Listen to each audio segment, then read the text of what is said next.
Menindaklanjuti instruksi Gubernur Bali Wayan Koster terkait percepatan program Bali Bersih Sampah 2026, Bendesa Adat Ubung Kaje Wayan Mirte menegaskan dukungan penuh terhadap kebijakan penutupan tempat pembuangan akhir TPA Suwung bagi sampah organik. Mulai saat ini, TPA Suwung hanya menerima sampah residu, sementara sampah organik wajib diolah di sumbernya.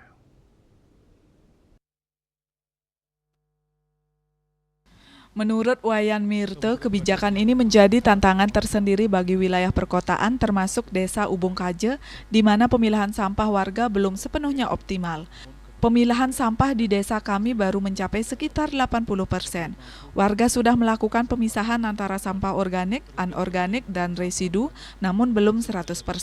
Sebagai solusi, pihak desa tengah mendorong pemanfaatan tebe modern, khususnya untuk sampah organik. Di Kota Denpasar, konsep ini diterapkan dalam bentuk tebe vertikal, yaitu lubang pengolahan berbentuk silinder dengan kedalaman sekitar 2 meter dan diameter 1 meter yang berfungsi sebagai komposter alami di pekarangan.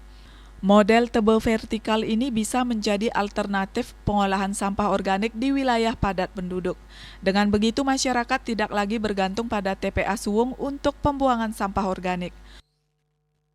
Namun khususnya di masyarakat perkotaan banyak juga yang kramo kami memang tidak memiliki tempat yang cukup untuk membuat tebo modern tersebut, tebo vertikal tersebut ke bawah begitu. Solusinya mungkin bisa kita lakukan dengan pengadaan tong, ya tong composting. Namun tebo modern kiranya menurut saya pengalaman setelah kita mencoba kemarin, satu tebo modern ternyata tidak menjadi solusi bagi satu kakak dengan jumlah 6 orang terkait dengan pengelolaan sampah organiknya. Kenapa?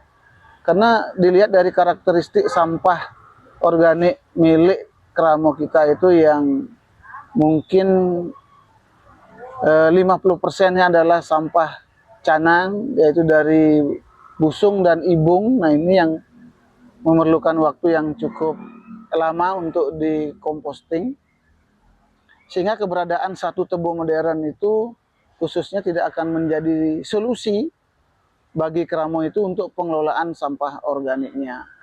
Jadi saya berpendapat bahwa 65% sampah organik itu kita harus tangani secara terintegrasi bersama-sama, yaitu oleh pemerintah kota sendiri, kemudian oleh pemerintah desa kelurahan, kemudian atau desa adat, kemudian oleh rumah tangga itu sendiri sebagai konsep pengolahan sampah berbasis sumber. Wayan Mirte berharap melalui kolaborasi pemerintah, desa adat, dan kesadaran masyarakat, target Bali Bersih Sampah 2026 dapat tercapai sesuai arahan Gubernur. Hendra Bali TV.